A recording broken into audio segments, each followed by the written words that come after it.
Okay, I know the club is back open and technically the lockdown is over. Well, I mean, we're still in red, but we're still pretty limited. But I thought one thing that I'd like to do going forward is just give you guys a new core exercise to do every week, because if you're anything like me, just so much sitting around, being sedentary over the last couple of months, kind of slouching, like just posture is not very good. And maybe you saw Jess sent out an email and just giving me some tips about how to correct your posture. So I'm going to do a new exercise every week, a new core exercise that you can do on your own, some that you can do at home, some you'll need to be at the club and use equipment for. But today I'm going to start with the basics.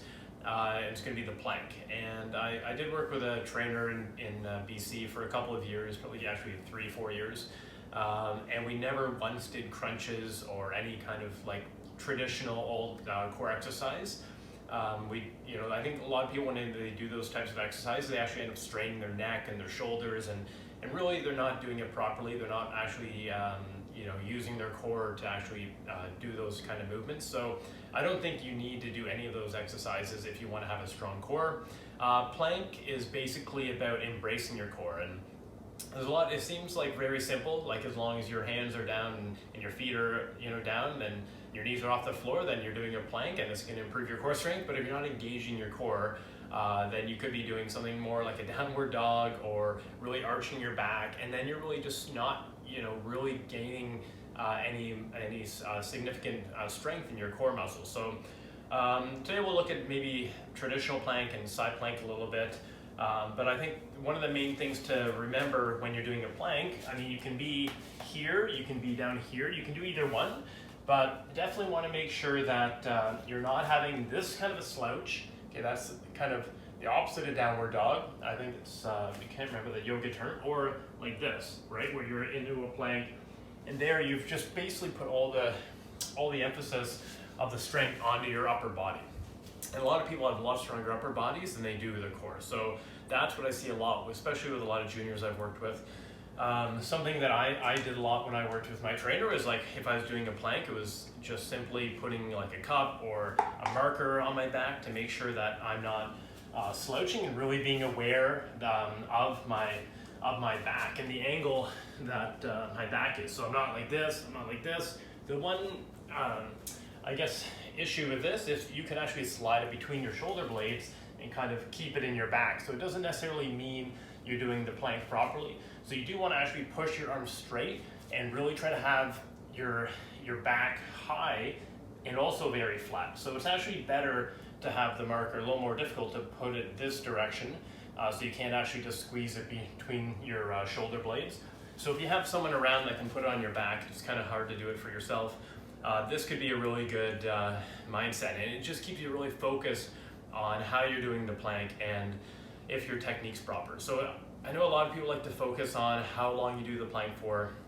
I even have on the junior kind of skill list, different levels or times that I want them to be able to do a plank for. But if you're doing it poorly, then it doesn't really matter. I mean, you're not actually doing it right. So I definitely would say, if you're, don't worry for now about going for a minute or 2 minutes or whatever. Try to just focus on how long can you do it with proper technique. As soon as technique goes, that's why I love having a cup, or I would put it this way, a cup or a marker, because as soon as your technique falls apart a little bit, then that gives you that instant feedback, and okay, I'm done. Okay, so I'd much prefer somebody to do it for 10 seconds, 20 seconds with good technique. Their core is actually engaged, and then doing it for 5 minutes, but it's really afterwards it's just their shoulders are tired and their chest is fatigued. So let's start. We'll try our forearm here.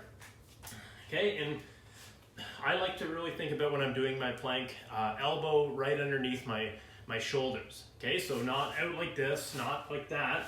Okay, not in here. So trying to get my elbows right underneath my shoulders. Same thing if I was on my hands. So you really want to, again, push up, have that, if you're doing it on your hands, then you want a really straight line here, and you want to push up nice and high.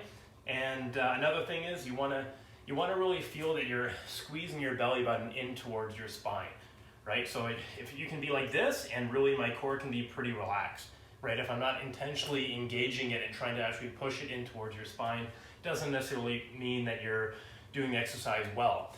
And if you're going to get into doing things like squats and deadlifts with weighted exercise like that, if you don't actually engage your core and you do those, that's where you're going to put your back out.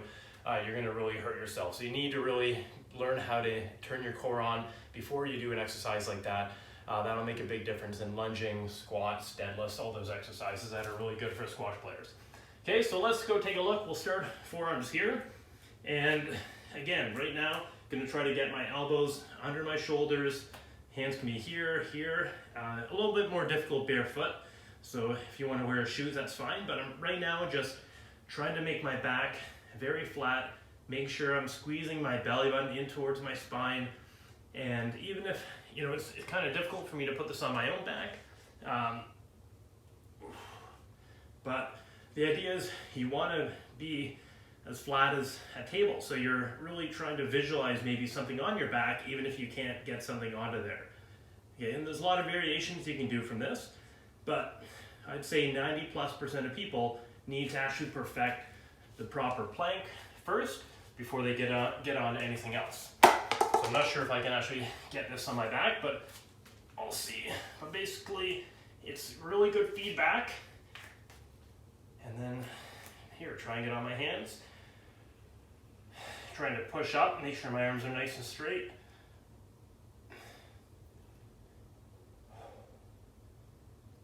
And if you're doing this with somebody, you're not sure if your core is engaged, very simple is they just give you a slight tap in the belly. And if your core is not engaged, obviously you're gonna feel that. Okay, so those are my tips for doing a regular plank.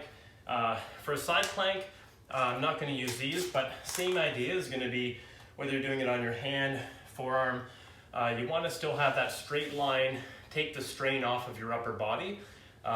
So instead of, some people, let's say they're down here, they're like this or like this. So you're trying to create another straight line from your elbow to your shoulder, or if you're on your forearm, from your forearm to your shoulder. So really having a straight line, you don't want to be like this. You want to open the chest up. Make sure you're not drooping this, because again, now my core is not engaged at all. So make sure that core is engaged. Make sure you have a straight line here, chest is open. This foot can be on top, down here. You can work up to it. You could even be down here if you're having trouble with a regular side plank. So these are going to be more difficult at the beginning. So you don't need to try to go for as long, but focus on the quality of the side plank, whether it's there or here, before worrying about the duration of it. I'd say starting with just, 15 to 20 seconds for a side plank each side, and then maybe 30 seconds a regular side plank, but with the proper mechanics, that will make a big difference. Okay, so that's something you can do very simple at home, maybe 1 minute total, 2 minutes max, and if you do it with the proper cues, the right technique, it can really give you a good base for how it feels to have your core engaged when you're doing it.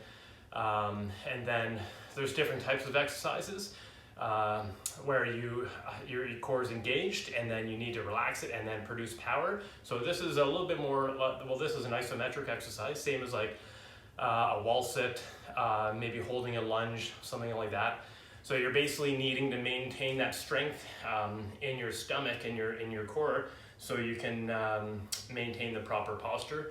And then we'll get to some different exercises which will involve more movement. But I think this is a really important base. One last thing is sometimes when I do my planks, I like to go, rotate into the next one and then maybe go to this way and then keep rotating. So I would do like 30 seconds, just keep going around.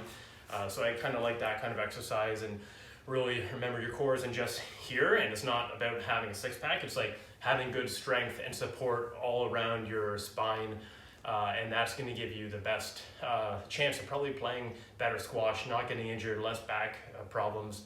And I think, common saying, if I can remember it correctly, is like if you have good core stability, you're going to have better limb or external mobility. I think I got that right. But basically, in squash, if you don't have a good core, you go to lunge for the ball, then you're going to be going like this, and that's called teapotting, where you basically, your core's not engaged, you're flopping over, you're not very balanced, you're not still as you're hitting. So you really having a stable core is going to be super important for squash. same as any other sport. So I hope you guys enjoyed this. I'll try to post a new one next week on a new exercise, and if you have any questions about planks, then let me know. Otherwise, see you next week with a second core exercise. Not sure which one yet, but probably something I'll do from the club that you can try when you're in there in the gym.